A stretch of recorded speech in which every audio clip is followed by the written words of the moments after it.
Bismillahirrahmanirrahim. Al-muqaddimatu fi arkanid dini wa ma'na syahadataini. Bermula ini suatu muqaddimah menjelaskan di dalam menjelaskan rukun-rukun agama dan makna dua kalimat syahadat. Kita masuk kepada muqaddimah kitab ini, pembuka dan sebagai garis besar bahan bahasan yang akan kita bahas ke depannya, yang tercantum dalam muqaddimah ini, yaitu tentang rukun-rukun agama serta makna dua kalimat syahadat. Arkanud dini salah satu. Rukun-rukun agama ada tiga. Rukun-rukun agama ada tiga. Berarti tiang penyangga kokohnya agama Islam ada tiga. Yang pertama al-islamu, Islam. Wal imanu, yang kedua iman. Wal ihsanu, dan yang ketiga ihsan. Jadi ibu, kalau ditanya ada berapa rukun agama, ada tiga. Yang pertama Islam, dua iman, tiga ihsan. Nanti ini yang bakal kita bahas satu-satu. Yang penting ibu ketahui dulu bahwa rukun agama ada tiga: Islam, iman, dan ihsan. Wahiyallati sa'ala anha Jibrilu nabiyana Muhammadan sallallahu alaihi wasallam. Dan rukun yang tiga ini, ya, arkanus salasah ini adalah yang telah ditanyakan oleh malaikat Jibril kepada Nabi kita Muhammad sallallahu alaihi wasallam. Jadi rukun-rukun agama ini dulunya adalah pertanyaan-pertanyaan yang pernah diajukan malaikat Jibril kepada Nabi Muhammad. Nanti kita akan baca keterangan hadisnya. Hadis yang mana ini? Yang menunjukkan Jibril pernah datang bertanya kepada Nabi Muhammad tentang rukun-rukun agama. Lamma ja'ahu fi surati a'rabiyyin, tatkala datang Jibril kepada Nabi dalam rupa seorang Arab, dalam rupa orang Arab. Kok bisa ya malaikat Jibril datang menyerupai orang Arab? Udah gitu bu, dalam hadis dikatakan orang Arabnya itu pakaiannya putih banget, rambutnya hitam, tidak tampak kelelahan, bajunya rapi, mukanya tampan. Nah, kira-kira kalau nyerupain orang, kira-kira malaikat Jibril ini nyerupain siapa? Kalau artis Indonesia ada nggak yang ganteng banget gitu? Siapa? Mas Al? Bukan. Jibril ini bu, ini nama satu orang sahabat yang mukanya sering ditiru malaikat Jibril. Nama sahabatnya sahabat Dihyah Al-Kalbi namanya. Sahabat Dihyah Al-Kalbi. Sahabat Dihyah pakai dal. Dihyah Al-Kalbi. Wajah sahabat Dihyah Al-Kalbi inilah yang paling sering ditiru oleh malaikat Jibril kalau datang menyerupai manusia. Kenapa yang dipilih wajah Dihyah Al-Kalbi? Konon dalam hadis disebutkan Dihyah ini orangnya tampan, ganteng, rupawan, tutur katanya sopan dan santunnya luar biasa. Makanya kalau Nabi ngutus utusan ke negeri seberang, contohnya Nabi pernah mengutus utusan ke Persia, ke Romawi, itu yang diutus pasti sahabat Dihyah Al-Kalbi. Kenapa? Perawakannya cakep, ganteng, tutur katanya bagus. Nah malaikat Jibril itu kalau datang menyerupai manusia, suka dengan menggunakan rupanya sahabat Dihyah al-Kalbi. Masya Allah ya. Kayak apa tuh gantengnya kira-kira ya? Sampai malaikat Jibril aja meniru wajahnya gitu. Kayak apa tuh gantengnya Dihyah al-Kalbi itu? Bihuduri kasirin minas sahabah. Kita lanjutkan. Bihuduri kasirin minas sahabah. Dengan kehadiran mayoritas dari para sahabat. Dengan dihadiri mayoritas dari para sahabat. Jadi ketika Jibril datang ini, mayoritas sahabat Nabi sedang hadir, sedang ada di situ. Berarti mereka menyaksikan sendiri bagaimana malaikat Jibril datang, tapi mereka belum ngeh, Bu. Mereka datang belum ngeh. Apa mereka sahabat ini belum tahu yang datang ini malaikat Jibril. Falamman sarafa, maka tatkala pergi malaikat Jibril, qala lahum, maka bertanya Nabi kepada sahabat, qala lahumun nabiyyu sallallahu alaihi wasallam, maka Nabi bertanya kepada para sahabat, ainar rajul, mana laki-laki tadi? Ainar rajul, mana laki-laki itu? Falam yajiduhu, maka para sahabat tidak dapat menemukannya. Ya malaikat nggak bisa ditemuin. Faqala, maka bersabda Rasulullah sallallahu alaihi wasallam, zakum Jibril ja'akum yu'allimukum amra dinikum. Zakum, itulah dia Jibril yang telah datang kepada kalian mengajari kalian amra dinikum, urusan agama kalian. Pada akhirnya dibocorkan oleh Nabi sosok sebenarnya laki-laki yang datang 3 hari sebelumnya. Baik Ibu, jadi sebenarnya kisahnya itu begini Bu. Waktu Nabi sedang ceramah di hadapan para sahabat nih, lagi banyak sahabatnya. Tiba-tiba datang laki-laki pakai baju serba putih, rambutnya hitam, penampilannya bagus, tidak seperti orang yang kelelahan, tidak seperti nampak orang yang habis perjalanan jauh. Dan para sahabat itu hampir nggak ada yang kenal satupun. Ini orang datang tiba-tiba dia senderin kedua lututnya kepada lutut Nabi. Lalu telapak tangannya ditaruh di atas paha Nabi.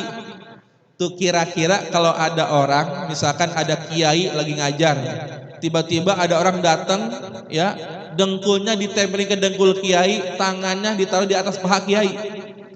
Kira-kira gimana tuh? Songong nggak kira-kira tuh? Songong ini orang. Tapi ini bukan orang biasa. Anehnya waktu itu Nabi menyambutnya, dan para sahabat tidak ada yang berani menegur orang ini. Tiba-tiba dia datang, dengkulnya ditempelin ke dengkul Nabi, telapak tangannya ditaruh di paha Nabi. Nanya, apa nanyanya? Ya Muhammad, akhbirni anil Islam. Pertanyaan yang pertama, wahai Muhammad, beritahukan kepadaku apa itu Islam.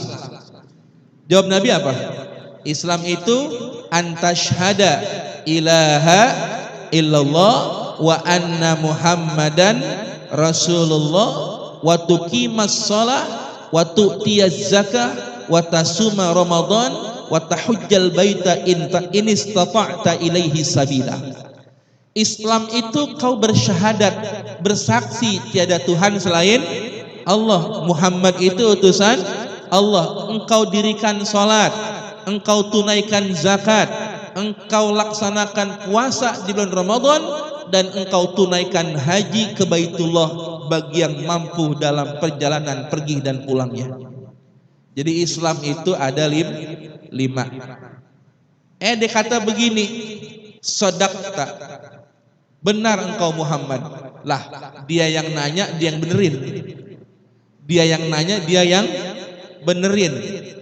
Para sahabat tuh bingung, ongkoh dia yang nanya, dia yang benerin. Tuh sahabat tuh mulai bingung tuh. Nanya lagi, fa akhbirni anil iman. Wahai Muhammad, beritahu kepadaku tentang iman.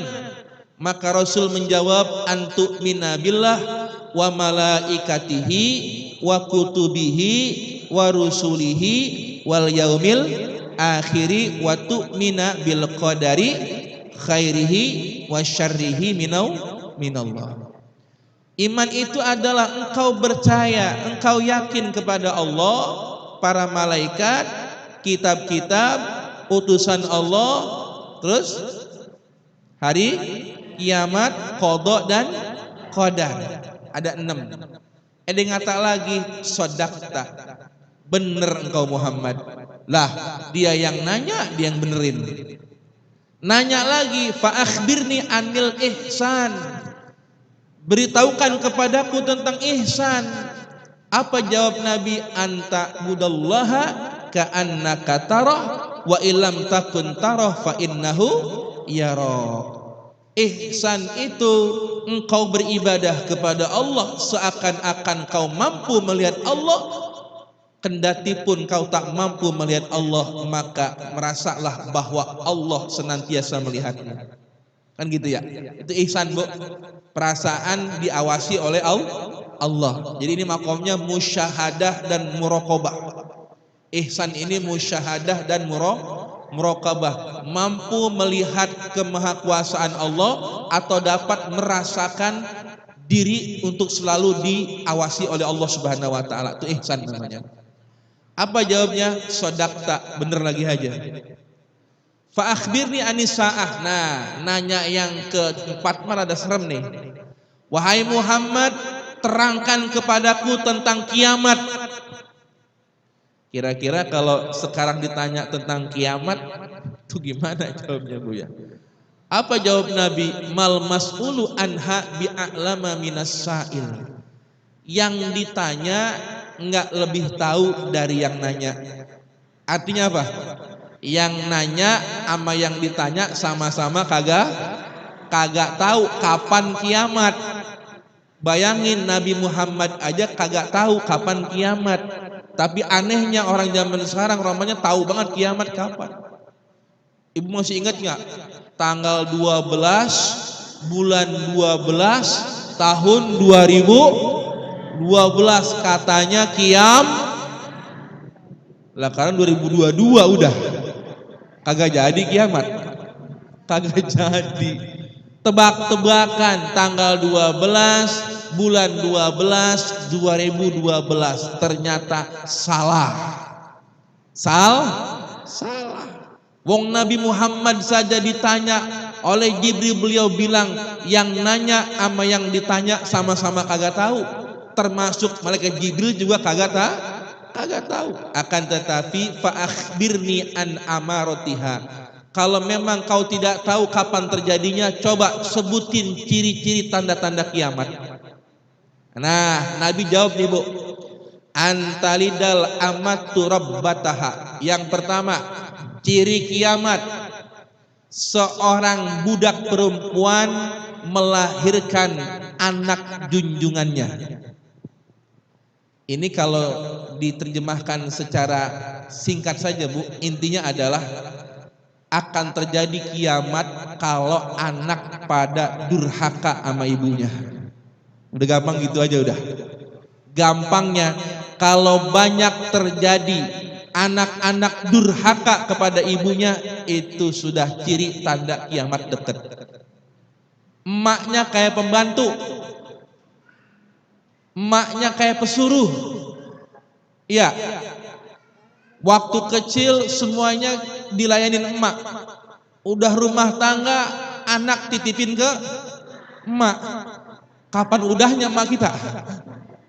Bener loh, yang manggut iya dulu. Sekarang kapan beresnya emak?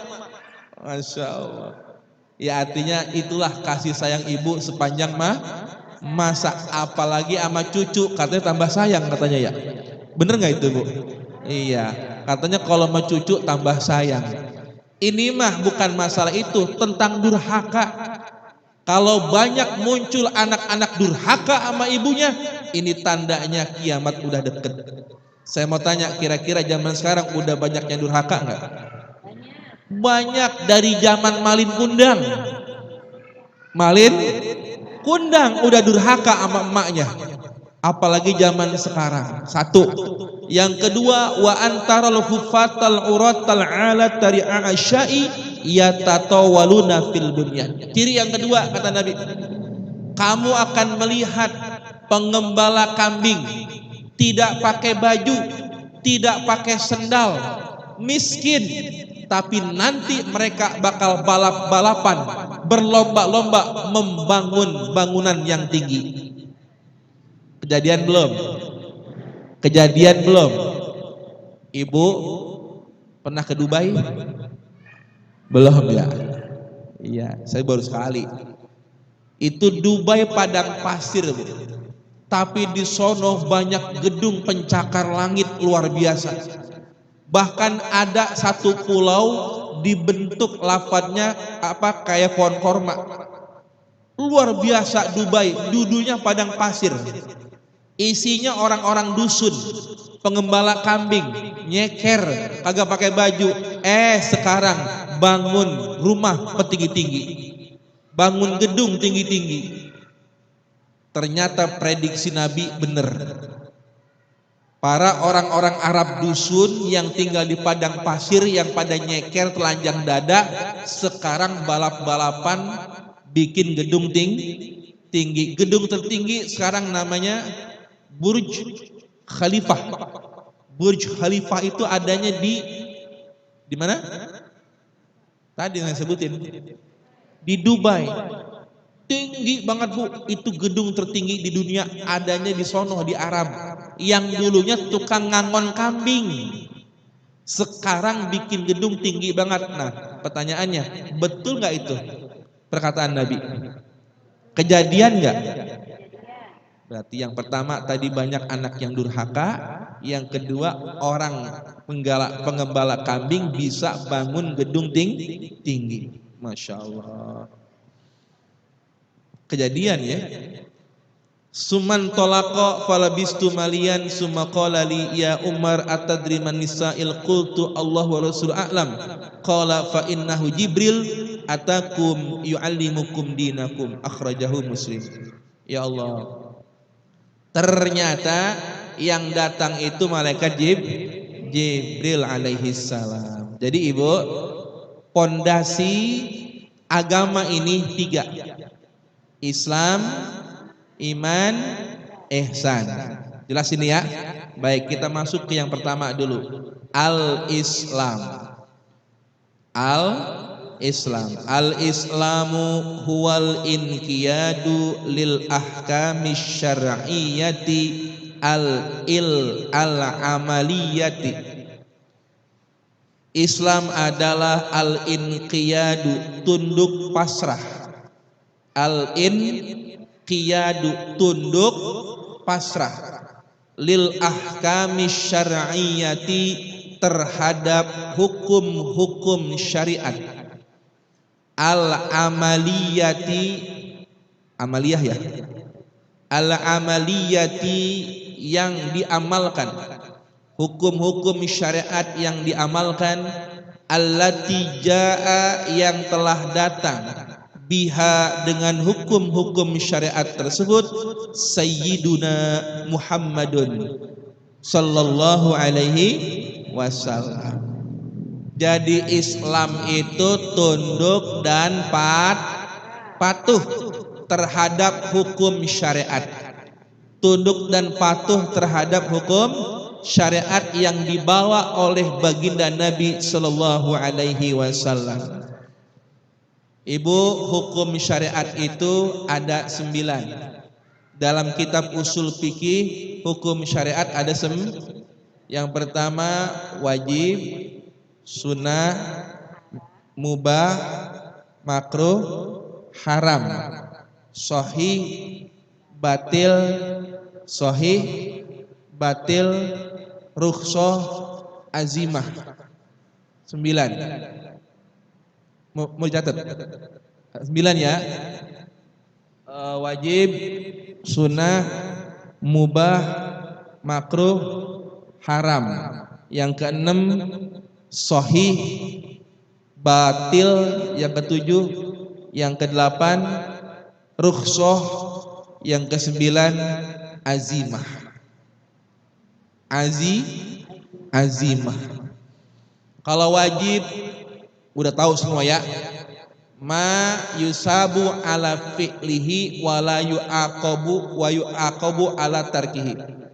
Ma yusabu ala fi'lihi wa yu'aqabu ala tarkihi. Wajib itu sesuatu yang berpahala apabila dilakukan, berdosa apabila ditinggalkan. Sunnah ma yusabu ala fi'lihi wa la yu'aqabu ala tarkihi.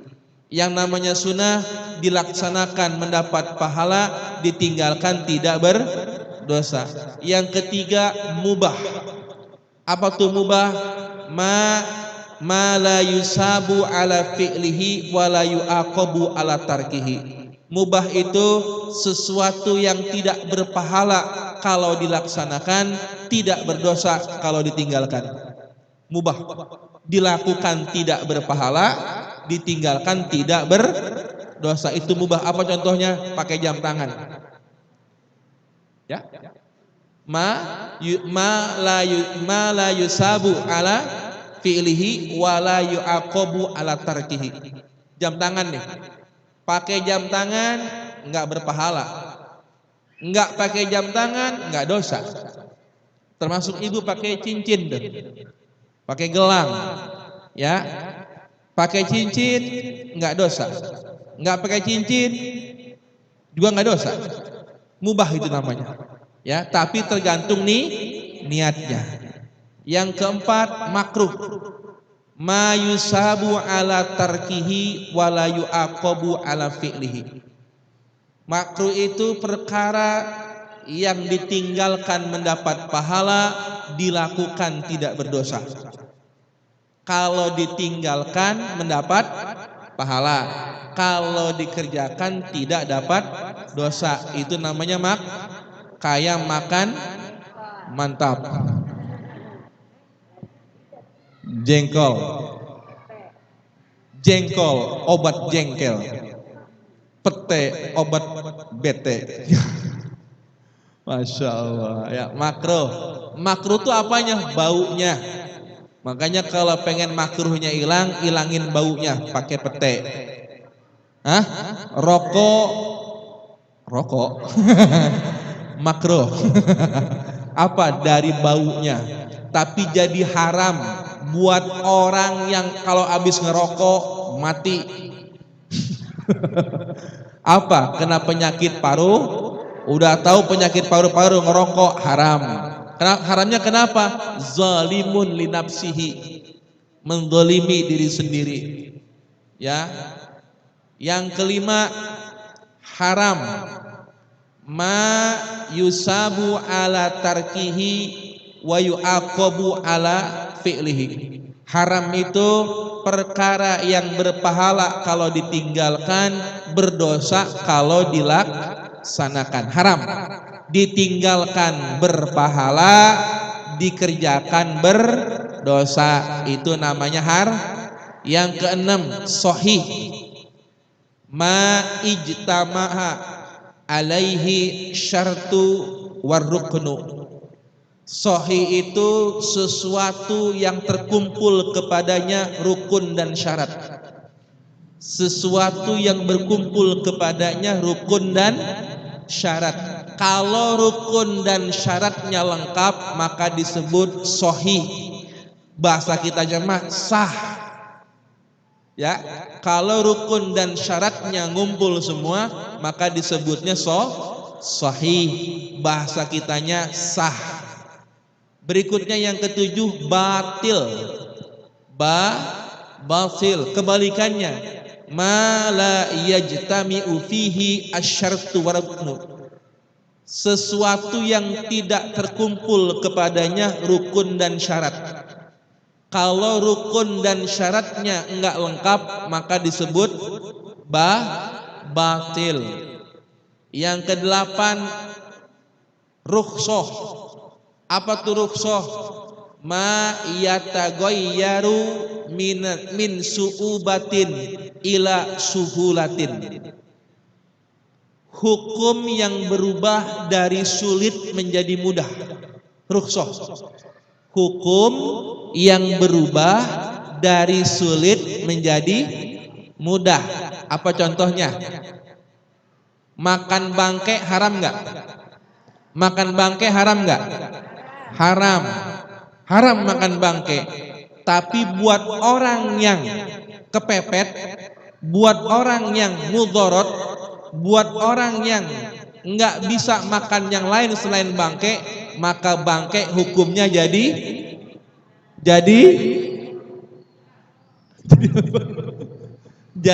boleh. Awas jangan bilang halal. Jadi bangkai tetap haram tapi jadi boleh dimakan. Contohnya buat siapa? Orang yang kelaparan. Kayak ada kisah tuh. Ada kisah kan, daging ini halal buat kami, haram buat tuan. Itu ada kisah kan Bu ya? Ada kisah seorang penyemir sepatu, tukang sol sepatu, pengen naik haji, ngabung 30 tahun, hasil nyemir sepatu 30 tahun mau berangkat haji. Ternyata bininya ngidam, lagi ngidam, nyium bau masakan enak banget. Bang, ini siapa yang masak sih bang, enak banget ya? Nggak tahu neng yang mana nih, coba cari dong bang, minta barang sedikit aja. Namanya orang ngidam kan, dicariin sama suaminya. Pas ketemu ternyata aromanya dari rumah seorang janda beranak 3, kecil-kecil anak, ternyata lagi masak.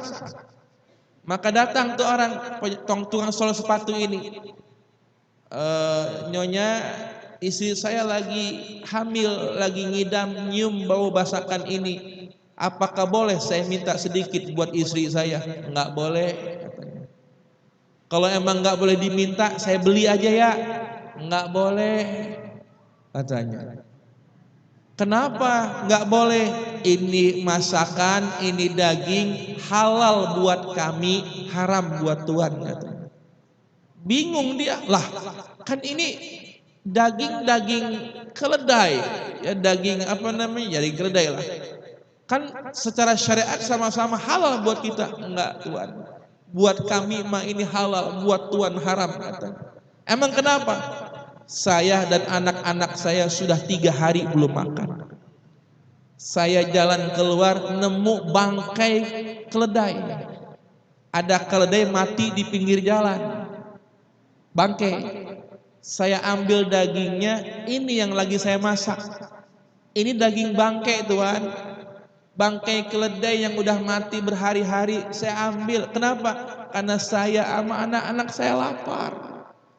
Buat saya sama anak-anak saya ini halal, karena kami nggak ada yang dimakan lagi.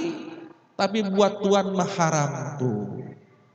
Ya Allah, itu tukang sol sepatu sedihnya luar biasa. Ternyata dia punya tetangga kayak begini miskinnya.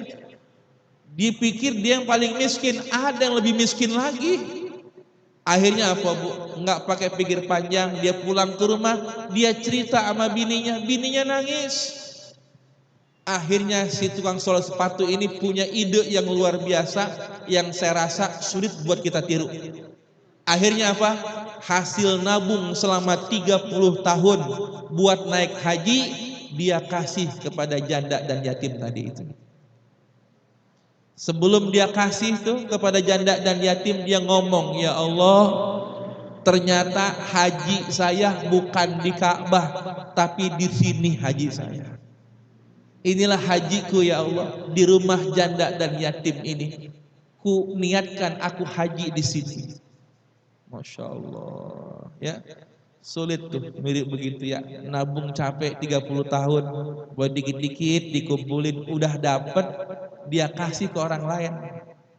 Dia kasih ke orang lain, saking dia ikhlasnya, nggak tega lihat ada janda yatim kelaparan, ini pakai duit saya bikin usaha, jangan sampai anakmu kelaparan, ayo silahkan. Hajinya nggak jadi Bu. Kalau mau nabung nunggu 30 tahun lagi dia baru dapat tuh.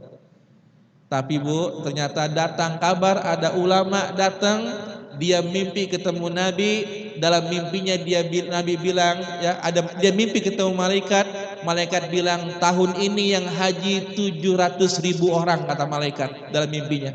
Tapi nggak ada satupun yang mabrur katanya. 700.000 orang nggak ada yang mabrur. Tapi kata malaikat, tapi gara-gara satu orang yang 700.000 itu mabrur semua. Padahal orang ini nggak berangkat haji. Padahal orang ini nggak berangkat haji, tapi gara-gara dia yang 700.000 orang mabrur semua. Dan ternyata orang yang dimaksud adalah tukang sol sepatu tadi. Dia nggak berangkat haji, tapi Allah udah terima hajinya. Karena hajinya ada pada janda dan yatim itu. Masya Allah. Ya, luar biasa Bu. Jadi sebenarnya haji itu kan bermaksud ya ke Baitullah. Baitullah itu apa? Rumah. Kita pengen banget ke rumah Allah, tapi dekat rumah kita ada rumah yatim yang kelaparan. Kita pengen ke Baitullah, tapi ada Baitul Yatim yang nggak pernah kita longokin. Ada Baitul Fuqara, ada rumah orang fakir yang nggak pernah kita santunin. Tapi kita ngimpi pengen ke Baitullah. Bagaimana Allah nerima kita jadi tamunya di rumahnya, kalau Baitul Yatim, Baitul Fuqara kita telantarin. Itu maksudnya. Jadi kalau pengen ke Baitullah, itu urusin dulu Baitul Yatim. Anak yatim, orang miskin, orang susah, urusin dulu. Nanti masalah haji mah gampang. Jangankan kamu berangkat, kamu nggak berangkat saja, kamu kuanggap haji gitu kira-kira. Ku terima haji. Allahu Akbar. Ini kisah luar biasa Bu ya. Semoga kita nih bisa lebih peduli kepada sesama, khususnya anak-anak yatim, duafa yang membutuhkan, karena disitulah berkahnya insyaallah kita bisa berangkat ke Baitullah. Amin ya rabbal alamin. Allahumma sholli ala sayyidina Muhammad. Baik. Sampai di sini kira-kira ada pertanyaan nggak nih? Masalah Islam nih. Kalau Allah Ta'ala inna dina indallahil Islam, Allah Ta'ala berfirman inna dina, sesungguhnya agama indallahi, di sisi Allah, artinya yang diterima di sisi Allah, al-islamu hanyalah Ibu catat baik-baik bahwa agama yang diakui diterima oleh Allah hanyalah Islam, nggak ada agama yang lain. Ini doktrin kita. Saya bicara ini di masjid ya. Saya bicara ini di masjid di depan mukminat, muslimat. Ya, dan yang saya bicarakan adalah Al-Qur'an. Allah berfirman, "Innad dina indallahil Islam." Sesungguhnya agama yang diterima di sisi Allah hanyalah Islam. Berarti agama yang lain tidak diakui oleh Allah. Jelas kira-kira? Enggak apa-apa, ini doktrin kita. Ini akidah kita. Jadi kita harus merasa beruntung jadi orang Islam. Alhamdulillah. Wa qala, dan Allah Ta'ala berfirman, wa may yabtaghi, dan barang siapa yang mencari ghairal islami, selain Islam, dinan, sebagai agama. Siapa aja orang yang mencari agama selain Islam, falan yukbala, pakai lan, falay yukbala, maka tidak akan pernah diterima. Pakai lan, falan, bukan pakai mim. Kalau falam masih ada kemungkinan diterima, tapi kalau falan pakai lan, nun, tidak akan pernah diterima. Minhu, dari itu orang, wahwa, dan orang tersebut, fil akhirati, di akhirat nanti, minal khasirin, termasuk orang-orang yang merugi. Kenapa? Nyari agama selain kita mah orang Islam, alhamdulillah. Mudah-mudahan mati dalam kondisi Islam. Amin. Nah, ini ayat apalin baik-baik Bu ya. Ini bantahan buat siapapun yang bilang semua agama itu sama. Kalau sama-sama mengajarkan kebaikan nggak apa-apa sama. Kontennya boleh sama, ajarannya boleh sama, tapi status di mata Allah, statusnya di sisi Allah, agama yang diterima cuma iya, begitu maksudnya. Kalau dimaksud sama ajarannya, sama budi pekertinya, boleh-boleh saja. Tapi kalau sama statusnya di sisi Allah, nggak bisa. Ya kalau ajarannya sama-sama baik, ya, budi pekertinya sama-sama baik, betul, ya, sama-sama mengajarkan kedamaian, ya, kasih sayang, betul, sama. Tapi statusnya di sisi Allah cuma Islam yang diterima. Jelas kira-kira ya? Kan begini, itu ada orang Ustadz baik banget, non muslim baik banget, suka ngasih, malah kadang-kadang dia nyumbang buat masjid. Kita bikin maulid dia nyumbang. Iya, ada yang begitu ya? Baik banget sama tetangga, perhatian banget. Nah kira-kira kalau dia nanti meninggal masuk surga apa kagak? Tenang, Allah ma'adil. Orang non muslim yang baik di dunia Allah balas kebaikannya kontan, nggak pakai ditempo, kontan. Non muslim baik dibayar kontan oleh Allah di dunia, dibalas, rezekinya banyak, hartanya melimpah, bener nggak Bu? Pada kaya-kaya dia, kenapa? Baik orangnya, tapi balasannya cuman di dunia. Karena dia pulang ke akhirat nggak bawa iman, maka Allah udah balas kebaikannya di dunia, di akhirat dia harus mendapatkan balasan kekufurannya.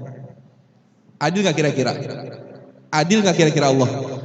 Adil. Makanya kalau orang baik, dia baik nih, tapi non muslim dibalas sama Allah. Tapi di mana? Di dunia. Begitu, di akhirat kagak. Begitu ya. Kemudian wa arkanul islami khamsatun, rukun Islam itu ada lima. Al awalu syahadatu alla ilaha illallah, bersaksi bahwa tiada Tuhan selain Allah, wa anna Muhammadar Rasulullah, dan bahwasanya Nabi Muhammad itu utusan Allah. As-sani iqamus salati, mendirikan salat.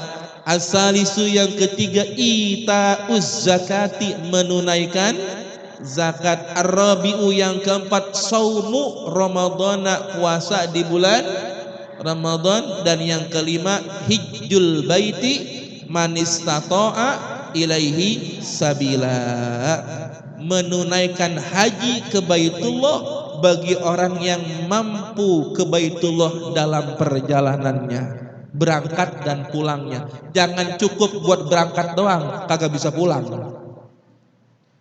Berangkat haji bisa berangkat bisa pulang, yang di rumah kelaparan jangan, kagak boleh.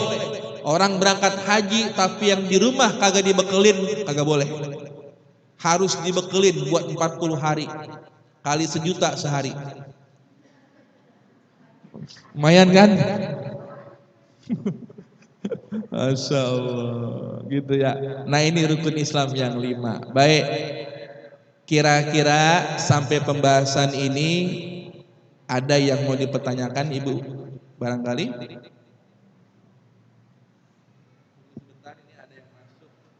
Dari Haji Yasin, ada pertanyaan dititipkan ke Haji Yasin, ke saya.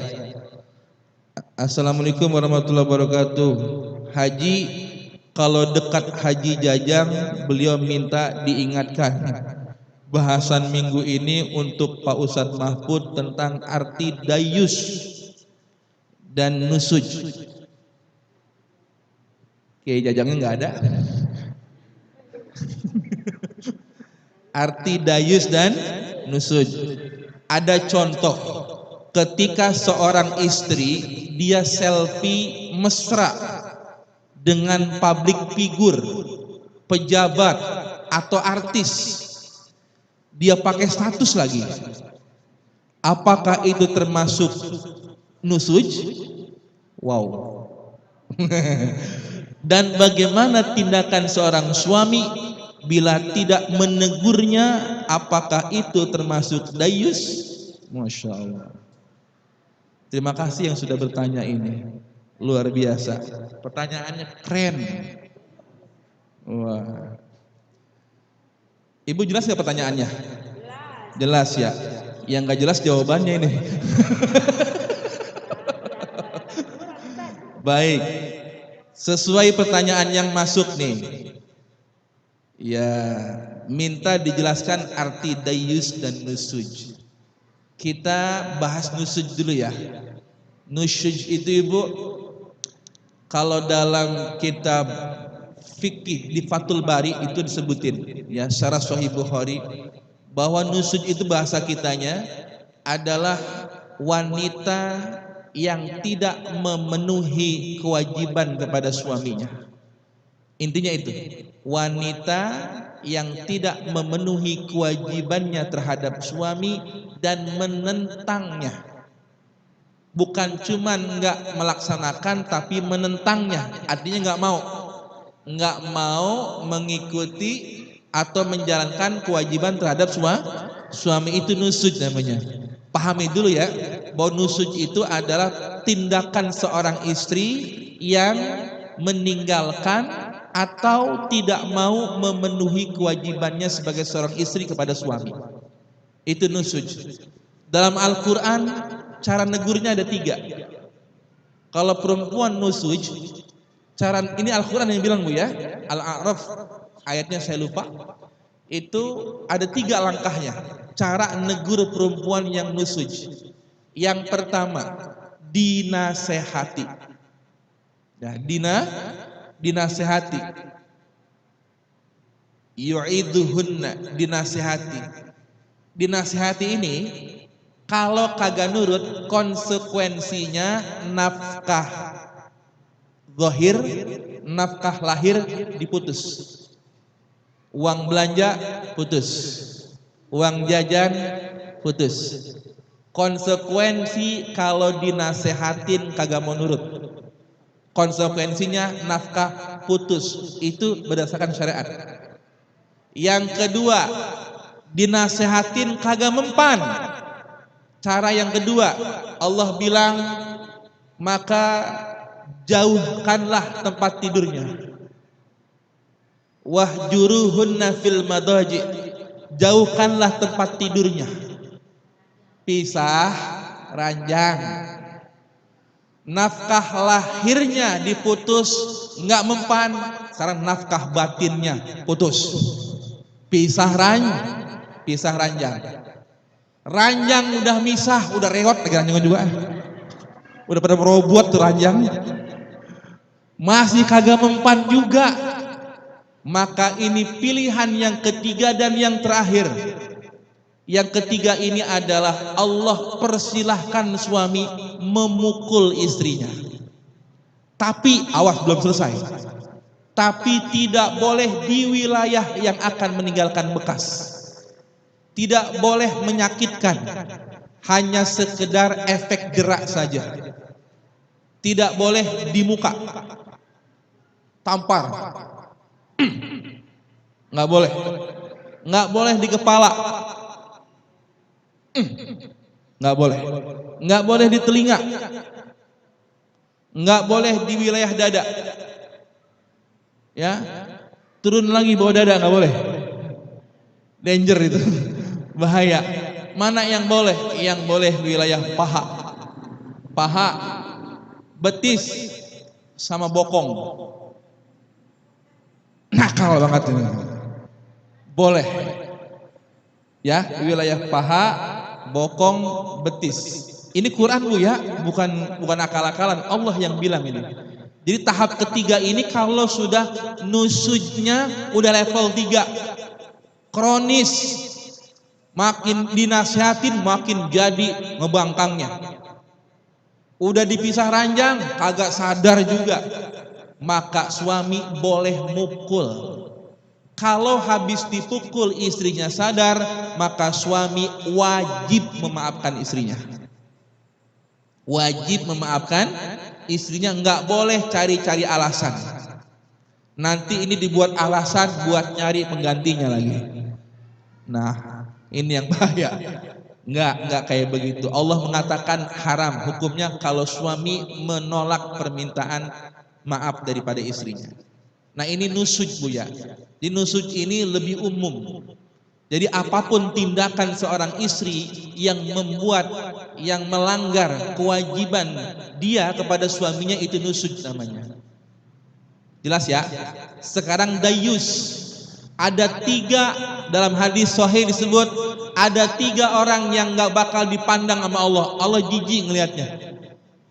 Allah saking marahnya, saking bencinya, Allah gak mau lihat. Bayangin, Allah gak mau lihat. Berarti Allah benci banget. Yang pertama adalah wanita yang berpenampilan seperti laki-laki.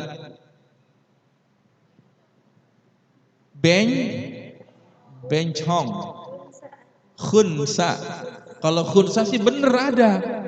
Kalau khunsa bener, Bu. Iya, kalau khunsa mah khunsa yang di syariat ya. Ini mah bencong. Bencong itu bukan khunsa. Kalau khunsa itu dari lahir punya 2 alat kelamin. Dari lahir punya 2 alat. Dia punya kelamin laki, dia punya kelamin perempuan. Itu khunsa namanya. Dari lahir. Tapi ini melahirnya laki-laki. Pas gede lahirnya Yanto, gedenya jadi Yanti, gitu. Atau lahirnya Yanti, gedenya jadi Yanto. Nah, itu maksud saya. Yang begitu tuh Allah nggak bakal pandang. Ya. Yang kedua, anak yang durhaka sama orang tuanya. Durhaka sama orang tua, Allah jijik melihatnya. Allah nggak mau lihat. Dan yang ketiga, dayus. Dayus. Siapa dayus?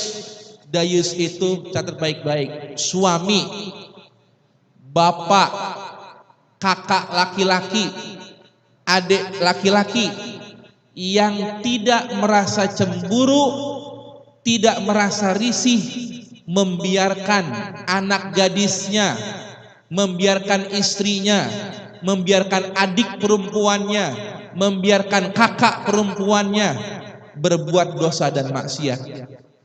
Nggak ada rasa risih, bodoh amat, nggak cemburu, nggak merasa ini kewajiban dia. Itu namanya dayus. Ya, jadi bisa suami, bisa dia seorang suami, bisa dia seorang ayah kalau punya anak gadis, bisa dia seorang kakak laki-laki kalau punya adik perempuan, bisa dia seorang adik laki-laki kalau punya kakak perempuan. Itu dayus. Khusus buat bapak, itu ada keterangan tuh nyebutin. Kalau ada anak perempuan keluar rumah membuka aurat, atau kalau ada istri keluar rumah membuka aurat, maka 1 jengkal saja, maka dia telah mendorong ayahnya, dia telah mendorong suaminya 1 jengkal lebih dekat ke neraka. 1 jengkal keluar rumah nggak nutup aurat, maka sama dengan ngedorong suami, ngedorong ayah 1 jengkal lebih dekat ke neraka. Jadi kalau pergi jauh kemana-mana nggak nutup aurat, berapa jengkal tuh? Bukan dorong lagi, seret udah. Berarti dia sudah menyeret suaminya, menyeret ayahnya lebih dekat ke neraka. Itu konsekuensinya. Ya. Termasuk bukan buka aurat doang. Kita punya anak gadis, kita antep anak kita pergi sama laki-laki yang bukan mahramnya. Dengan bangganya kita berkata, pergilah nak dengan doa dan restu ibu. Masya Allah, bocah pacaran didoain direstuin. Orang tua sekarang ya bangga anaknya laku, ada yang ngelancongin. Ya gitu, dibawa pergi. Allah, ini kalau diantepin dayus takutnya. Dayus, jadi biarkan. Jadi kalau mau datang ke rumah, ya kita temenin, kita tengah-tengah dah. Dia ngobrol kita makan martabak gitu. Martabak kita yang makan. Allah. Nah, jadi kembali ke pertanyaannya. Jelas Bu ya masalah nusyuz dan dayus. Nah, sekarang inti pertanyaannya. Ada contoh ketika seorang istri dia selfie mesra. Selfie mesra lagi. Dengan public figure, contohnya pejabat atau artis. Lalu dipakai status. Ini mah ibu dulu yang jawab dah. Kira-kira bener nggak itu? Hah? Kira-kira bener nggak begitu? Lihat di sini, ama laki aja moto kagak mesra, ama laki diri nih, ama laki sendiri kagak mesra amat, biasa ya. Lah ini ama laki orang, ama artis, udah salah kan di situ? Udah salah. Dipakai status, berarti bangga dengan kesalahannya. Bener kata Nabi, di akhir zaman nanti ya, aku takut sekali kata Nabi akan terjadi beberapa hal kepada kalian katanya. Apa kata Nabi? Aku takut nanti datang masa di mana maksiat itu dipertontonkan. Maksiat sekarang bener nggak Bu? Bener ya. Sekarang dipertontonkan bahkan dilegalkan. Betul nggak? Itu yang LGBT yang jelas-jelas salah minta disahkan oleh undang-undang. Hah?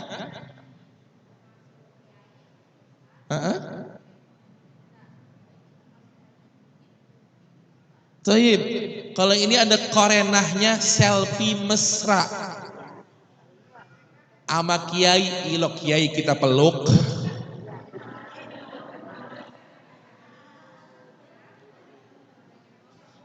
Pengen foto sama kiai itu namanya nyari berkah. Kalau ini mah yang disebut artis pejabat, nggak ada ustadz di sini. Selamat alhamdulillah. Ya di sini artis sama pejabat, berarti kan lain ya. Jadi motivasinya lain kan Bu. Moto bareng pejabat, moto bareng artis, motivasinya udah lain kan. Kalau moto bareng ulama itu udah jelas apa yang mau kita cari. Cari berkah. Cari berkah, bersanding, kenang-kenangan. Itu udah beda orientasinya. Kalau ini jelas ya, pejabat, artis. Pejabat kita biar kesohor, deket sama pejabat ya enggak? Wih, moto sama presiden, iya. Mantep kan? Ya padahal presiden lagi lewat kita selfie gitu. Ya, moto sama artis keren. Nah, udah gitu mesra lagi. Nah, ini mah sebenarnya udah bisa kejawab sama kita ya. Nah, dibikin status. Ibu, saya ada penyakit namanya penyakit ain, Bu. Pernah dengar ya penyakit ain ya? Ya, penyakit ain itu awalnya dari mata.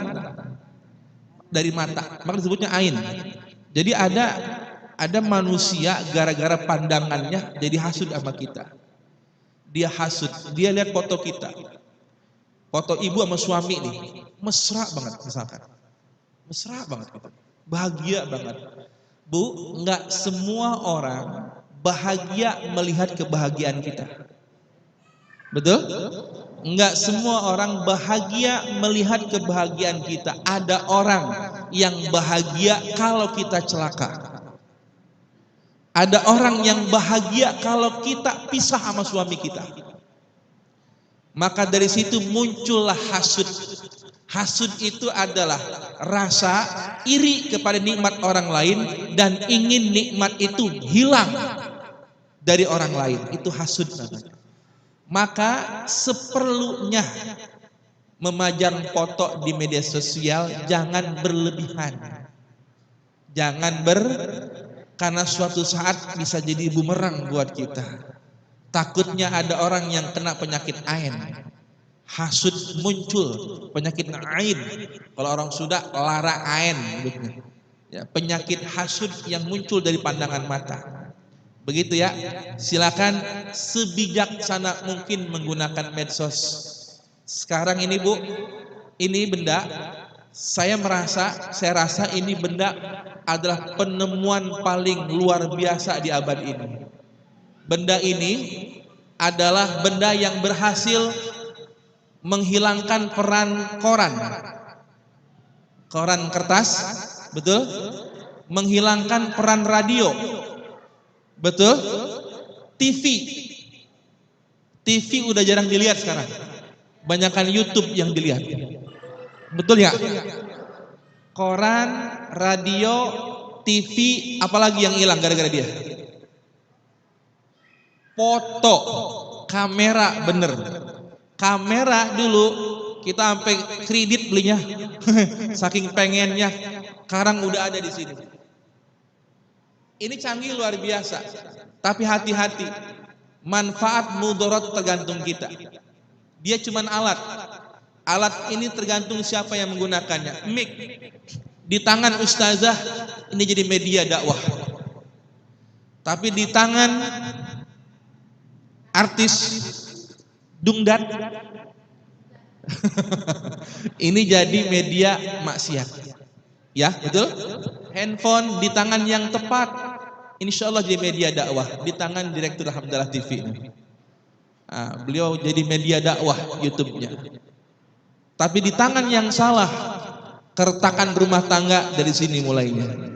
Betul? Fitnah dari sini mulainya. Perselingkuhan dari sini mulainya. Dan lain sebagainya dari sini mulainya. Makanya bijaklah dalam bermedia sosial. Ya. Nah, sekarang sikapnya kira-kira kelakuan begitu nusud enggak? Foto, mejeng foto, kira-kira nusud enggak? Kalau suaminya tidak berkenan dan dia memaksakan kehendaknya, menolak keinginan suaminya yang tidak berkenan, dia melakukan hal itu, nusudlah dia. Lalu suaminya yang membiarkan, dayuskah dia? Sudah pasti suami yang begitu adalah yang dayus. Kenapa dayus? Dia biarkan istrinya mengekspos, ya, mengekspos perbuatan salahnya dengan laki-laki yang bukan mahramnya.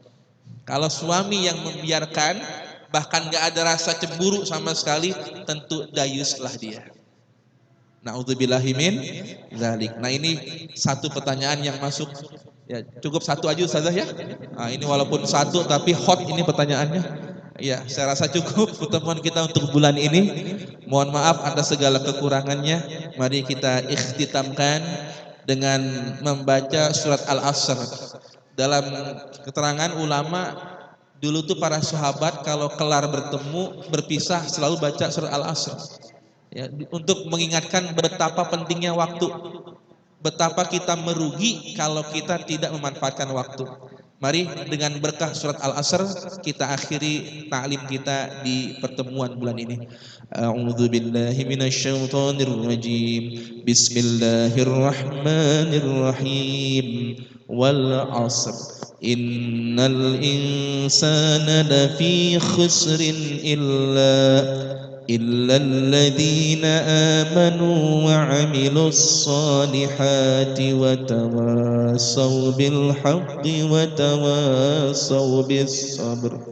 استغفر الله العظيم استغفر الله العظيم استغفر الله العظيم. Bismillahirrahmanirrahim. Alhamdulillahirabbil alamin. Allahumma shalli ala sayyidina Muhammadin salatan taghfiru biha dzunub wa tuslihu bihal qulub wa tantaliqu bihal usub wa talinu bihas su'ub wa ala alihi wa sahbihi wa man ilaihi mansub. Allahumma akhrijna min zulumatil wahmi wa akrimna binuril fahmi waftah alaina bima'rifatil ilmi wa hassin akhlaqana bil hilmi wasahhil lana abwaba fadlika wanshur alaina rahmataka min khazain rahmatika ya arhamar rahimin. Allahumma barik lana fi auladina wa zurriyatina wa talamidana wa la tadurrahum wafiqna fikum li ta'atika warzuqna birrahum. Rabbana ighfir lana wa liwalidina, Rabbana ighfir lana wa liwalidina, Rabbana ighfir lana wa liwalidina warhamhum kama rabbawna shighara. Rabbana ya Allah atina fid dunya hasanah wa fil akhirati hasanah wa qina adzabannar.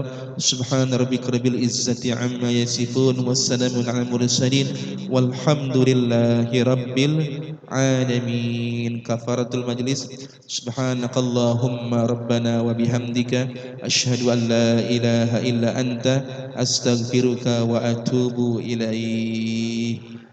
Alhamdulillahirabbil alamin. Sampai jumpa bulan yang akan datang insya Allah. Wal afwa minkum. Assalamualaikum warahmatullahi wabarakatuh.